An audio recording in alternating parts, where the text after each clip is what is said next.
Wakenya wametakiwa kuwasaidia wasiojiweza msimu huu wa sherehe za Krismasi na mwaka mpya.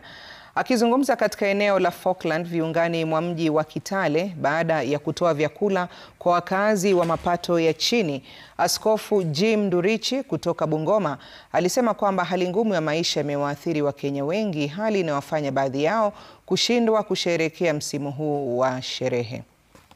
Wakati wengine wanasherehekea, wajane hawa watapata nafasi pia ya kusherehekea kwa kukunywa chai, kupika chapati, kusherehekea pamoja na wajukuu wao na majirani wao, kwa sababu wao pia wanaambiwa ya kwamba unapotoa pia ufanye nini?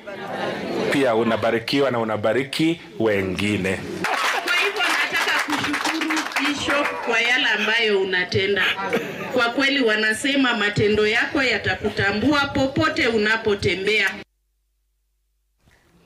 Zaidi ya nyumba 30 zilichomwa Transmara, kaunti ya